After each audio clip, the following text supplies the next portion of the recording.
a perspective of who is Pietro. She mentions that, you know, it was Fietro in regards to her brother last week, and we're how he was the eyes and ears of the character. So again, tossing to you, Amanda, just your thoughts on this Fietro situation. Is it Evan Peters from X-Men? Is it someone else entirely? Is it the person in Protection Program? What's your thoughts on this reveal of Fietro? It broke my heart. Honestly, you know how much I love him.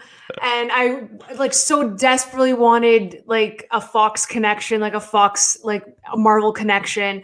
And when she said that, I was like, you know what? Like that dream is crushed. It's not happening. And I think that, and I can't say this, I was talking to Chris before. I'm like, I was so underwhelmed with this episode. And I hate that I'm saying, I hate it so much and that I have to say it that way. It was great for character development, don't get me wrong, with Wanda, but it's just the fact that like that entire storyline with Pietro, they kind of played us.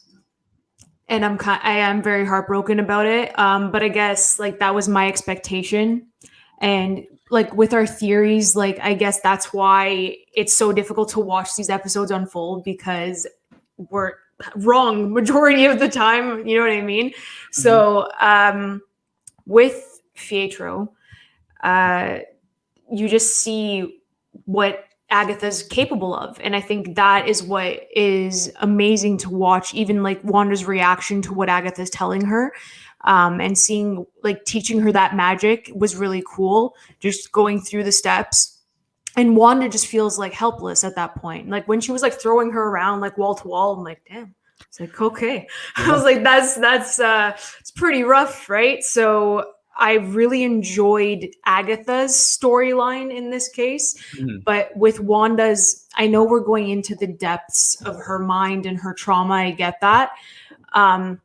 But I feel like we kind of knew where it was coming from already. And I know that people are like, yeah, but they have to like move it along in a different way and show different sides of it. Like, I totally get it. But for me, I was just like, okay, we know that this, and this happened. But I guess to explore that for Wanda's sake as a character, I completely understand why they had to do it.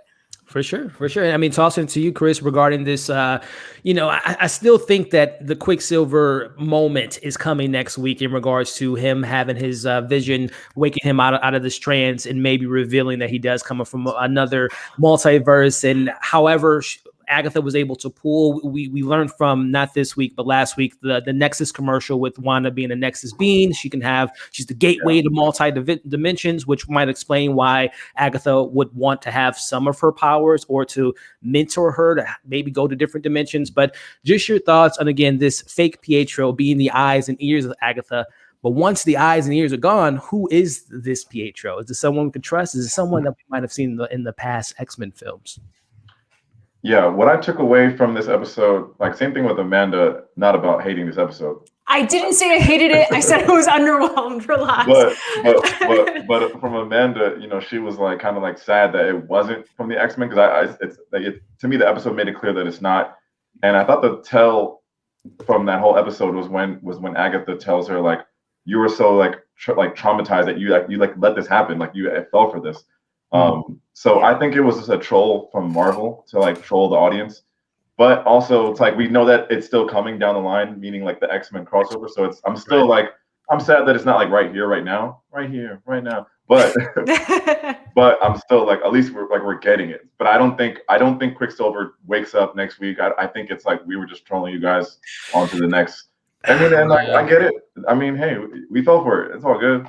I'm holding out hope, Chris. But go ahead. It's like they had us in the first half. I'm not gonna lie. It's like pretty much exactly like how I felt about it. But yeah, and then Catherine Hahn's like bars in this episode were like top tier.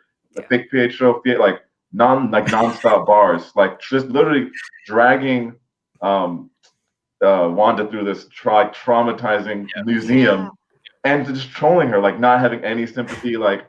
That's just really sad, right? This is where your family dies, like some dark shit. Like, so Catherine Hahn, all the way. I echo your sentiment about her awards and all that kind of stuff. So Amanda said it earlier, man. I think she's I mean, of course, there's the Killmongers, there's the Thanos, there's the Vultures, there's the Hellas of the world, but she is climbing up that rankings for like just MCU villains. And I Matt, I hope you're wrong, man. I hope we get more of her. They don't kill her off in the next week's finale. But tossing it to you, Paul. Again, just kind of diving in for Pietro.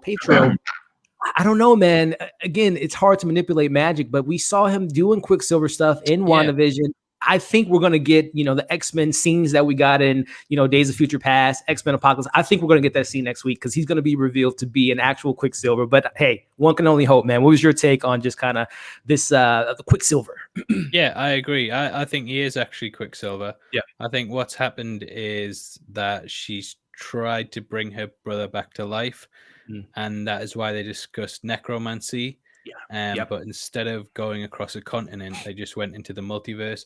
Because if they don't do this, it's such a missed opportunity to have. It's like the biggest missed opportunity you could have to recast Evan Peters as Quicksilver and not have him be the actual Quicksilver. Right. And I think he will get his Quicksilver scene next week, definitely. Hopefully. And I think it's going to be him rescuing the townsfolk. That would be my guess. The hex collapses or something. So I think the hex is going to come crumbling in, and he's basically going to have to save everyone inside of it. And you're just going to get a massive tour of the hex as he runs around, getting everyone he can. Yeah. You just got me even more excited now. And if it doesn't happen, I'm going to be sad. Well, I mean, that's the next question, Paul. What's the song? What's the Quicksilver song that we're going to get in that scene? As we know, we got the famous songs of him and X-Men. Is it going to be an original song that they've made? Agatha. It needs to be the same song.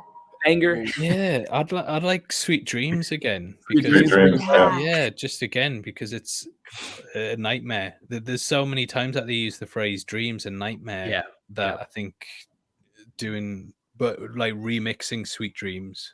Oh, that would be great. Doing like a different version of it, I think would be really good.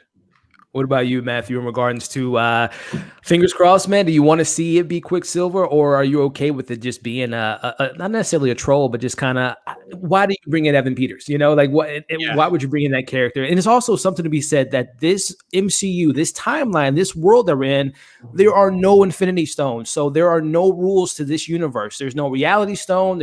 So again, it might be very easily explained that we have these characters bleeding into this world because there's no Infinity Stones to keep things at bay. But what's your thoughts on Quicksilver, man?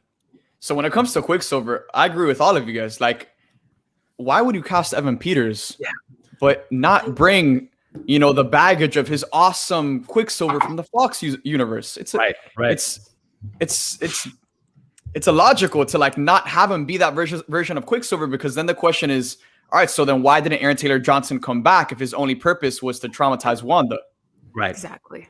Right. So it's a weird situation. I hope that we get that slow-mo scene next week. That would be pretty damn awesome. And that's just fan service at its finest. But with this final episode, I mean, it was confirmed earlier today that the episode is going to be around 50 minutes long. With it only being 50 minutes long, it feels like this episode has to do a lot of different things. So I don't know if they're going to really give us that Quicksilver payoff. I would love to see it happen, but this final episode has to do a lot of things. So I don't think we're going to get the Quicksilver payoff. I mean, you're breaking my heart there, Matthew. I mean, he is quick, so it could be a quick scene. They're all pun intended there. I hope so.